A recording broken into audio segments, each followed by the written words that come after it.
त्यानिमित्ताने आपल्या पोटात आयरन जात असतं आणि ही टेस्ट मला कुठे मिळणार नाही. एवढं छान असं फुगलेलं आहे. मनासाठी 2 डोसे तयार झालेले आहेत. बादशाह नाही रे महाराजा. हरे कृष्ण मैत्रिणो, स्वागत आहे तुम्हा सर्वांचं.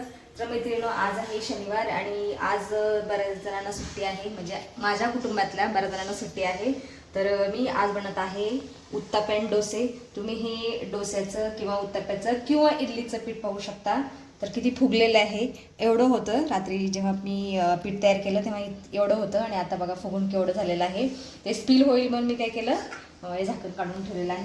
तर मी आता याचे उत्तप्पे मी माझ्या रेग्युलर तव्यावरती बनवणार आहे. ज्या तव्यावरती मी चपाती भाकरी बनवते लोखंडाच्या, त्या तव्यावरती बनवणार आहे. खूप टेस्टी होतात आणि माझ्याकडे बिडाचा तवा पण आहे, त्याला कास्ट आयर्न म्हणतात.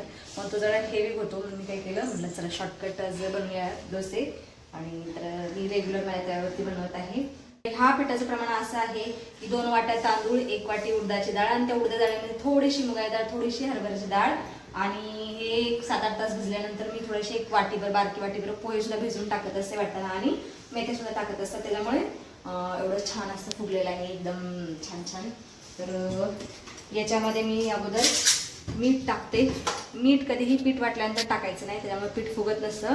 जेव्हा सकाळीच तुम्ही बनवायला घ्याल तेव्हाच मीठ टाकायचं असतं. तर मी अगोदर काय करते, हे थोडंसं खालीवर करते पीठ.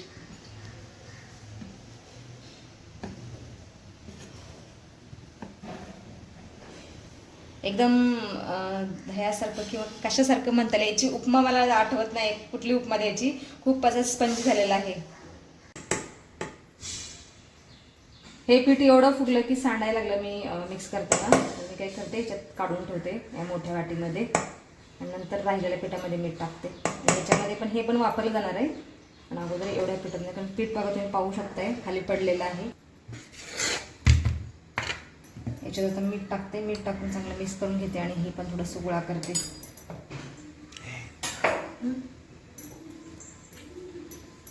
मीठ टाकलेलं आहे या पिठामध्ये, चांगलं थोडंसं मिक्स करते.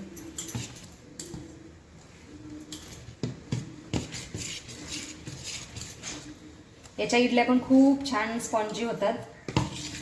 तर पण मी आज डोस्याने उत्तप्पे बनवणार आहे, कारण माझ्या मुलांची फरमाईश आहे इडली नाही बनवायची या. तर आज फक्त डोसे आणि उत्तप्पे. तर हा तवा मी बऱ्याच वेळ झाला गॅसवरती ठेवलेला आहे, म्हणजे गॅसवरती. तर भरपूर तापलेला आहे. आता टेम्परेचर पण आपल्याला मेंटेन करावं लागेल. मी अगोदर तेल लावून घेते तव्याला. अशी तेल आणि तूप मिक्स आहे बघा याच्यामध्ये. काही लोक कांद्याचा वापर पण करतात, पण मी चमच्याने सोडते तेल. आणि या इथे मी शेंगदाण्याची आणि लसणाची चटणी बनवली आहे उत्तप्पे बनवून सोडण्यासाठी. आणि इथं बारीक कांदा आणि कोथिंबीर चिरलेली आहे. तर आता उत्तप्पे सोडूयात.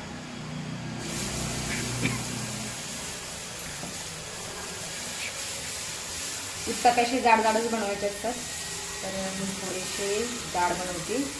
कारण आता तवा खूप तापलेला आहे आणि मगापासून गॅसवरतीच आहे. तर आता याच्यावरती बारीक चिरलेला कांदा असा सोडायचा आणि कोथिंबीर आणि ही शेंगदाण्याची आणि लसणाची चटणी.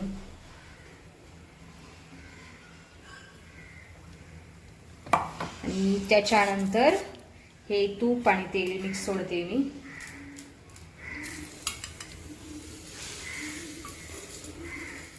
तर साईडने पण सोडलेलं आहे थोडंसं तूप. आणि या उत्तप्प्यावरती 2च मिनिटं झाकायचं फक्त.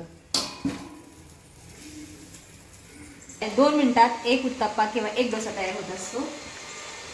तर बापा मी उघडते झाकण. असं कापड घ्यावं लागतं हातामध्ये. तर तुम्ही पाहू शकता तुम्ही पाहू शकता उत्तप्पा. हा उत्तप्पा आहे. तर तुम्ही पाहू शकता किती इझिली निघालेला आहे. अजिबात चिटकला नाही ह्या लोखंडी तव्यावरती. असं हे सांडशी घेते पोळायला नको. तर तुम्ही पाहू शकताय हा उत्तप्पा. तर मी पहिली प्लेट माझ्या मनासाठी देणार आहे. तर इथे मी ठेवलेला आहे उत्तप्पा. आणि ही आहे चटणी, ओल्या नारळाची चटणी आहे. हे थोडंसं मिक्स करते मसाला. याला तडका दिलेला आहे जिरा, मोहरी आणि कढीपत्त्याचा. कढीपत्ता थोडासा कढीपत्त्याच्या दांड्या गेलेल्या आहेत मोठ्या मोठ्या माझ्याकडून. म्हणा ये बाळा, आजा बेटा ये पटकन, लवकर ये.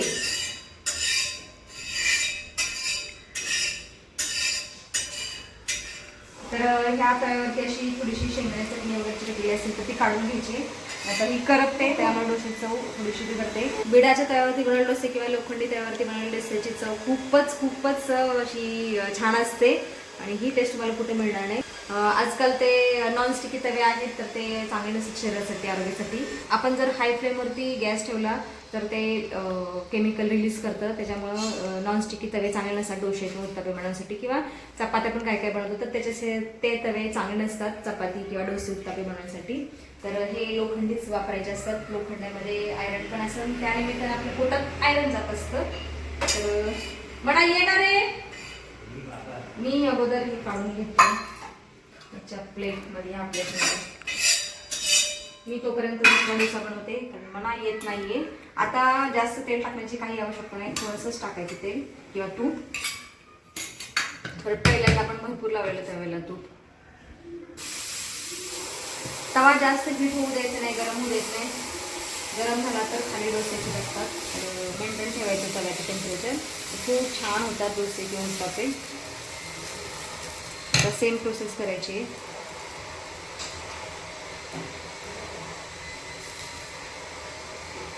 मना आवरतोय, कपडे घालून येतोय खायला, तोपर्यंत दुसरा डोसा तयार होईल माझा. याच्याबरोबर सांबर नाही बनवलं, सांबर पण छान लागतं. त्याला शॉर्टकट तास बनवूया सगळं. तर मी ह्या प्रकारे डोसे बनवत असते. तुम्हाला आवडले तर तुम्ही पण माझ्यासारखे डोसे बनवू शकतात. तर मी ह्या प्रकारचे डोसे बनवते, तर तुम्ही पण बनवू शकतात अशा प्रकारचे डोसे. तर खूप छान लागतात, टेस्टी. मी सगळ्या प्रकारचे डाळी टाकलेले थोड्या. 2 मिनिटच, फक्त 2 मिनिटात एकदा तयार होतो. तर हा धुवून घेतला अगोदर.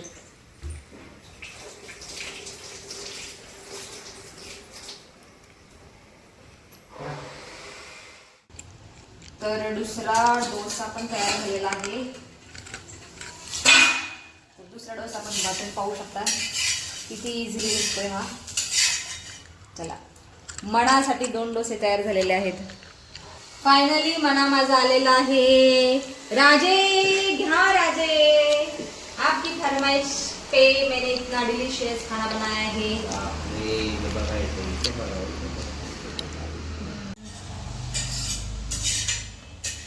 मना कसं बनलंय बेबी? बादशाह नाही रे, महाराजा मन. तुमचे जर इडल्या, डोसे किंवा उत्तप्पे फुगत नसेल तर एक ट्रिक वापरायची.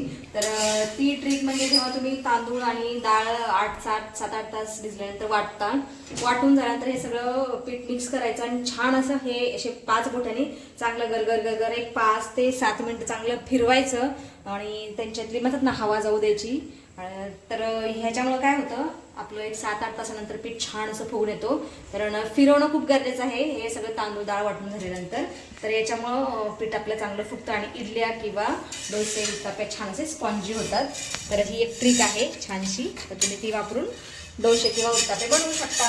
आजचा हा व्हिडिओ छोटासा ह्या आपला फूड ब्लॉग होता आणि तुम्ही इथपर्यंत पाहिल्याबद्दल तुमचं खूप धन्यवाद. तर भेटूया पुढच्या व्हिडिओमध्ये.